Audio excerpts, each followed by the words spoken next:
Hello everyone, আজকে আমি বানাবো ফুলকপি ভর্তা। নিয়ে নিয়েছি একটু ফুলকপি, সিদ্ধ করার জন্য দিয়ে দিলাম পানি, সাথে দিয়ে দিয়েছি হলুদ আর লবণ। তারপর এটাকে আমি ঢেকে দিব। একটা টমেটো বড় বড় করে কেটে নিয়ে দিয়ে দিয়েছি হলুদ গুঁড়া, মরিচ গুঁড়া আর লবণ। তারপর টমেটোগুলোকে ভালোভাবে মাখিয়ে নিব।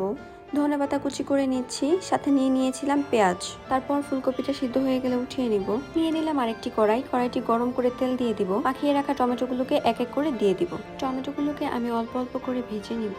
সবগুলোকে আমি উল্টে উল্টে দিচ্ছিলাম। হয়ে গেল আমার টমেটো ভাজা। তারপর কড়াইতে দিয়ে দিলাম আবার একটু তেল, সাথে দিয়ে দিয়েছি কালো জিরা, কেটে রাখা পেঁয়াজ। এই পেঁয়াজগুলোকে ভাজার জন্য একটু নেড়ে চেড়ে দিব। পেঁয়াজটা ভাজা হয়ে গেলে আমি উঠিয়ে নিব। তারপর কিছু শুকনো মরিচ নিয়ে এগুলোকে ভালো করে ভেজে নিব, লাল লাল করে।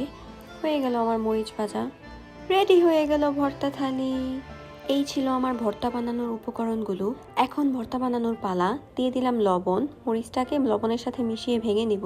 তারপর পেঁয়াজটাকে অ্যাড করে মাখিয়ে নিয়েছিলাম। ভেজে রাখা টমেটোটা দিয়ে দিলাম। তারপর দিয়ে দিলাম সিদ্ধ করে রাখা ফুলকপি, যেটি ছিল আমার ভর্তার মেইন পার্ট। তারপর ফুলকপিটাকে মাখিয়ে ধনেপাতাটা অ্যাড করে দিব আর একটু সরিষার তেল দিয়ে নিব। সবগুলোকে ভালোভাবে মাখিয়ে নিব। এখন আমি একটু ভাত নিয়ে নিয়েছি, তার সাথে একটি কাঁচামরিচ। এরপর নিয়ে নিয়েছি ভর্তা।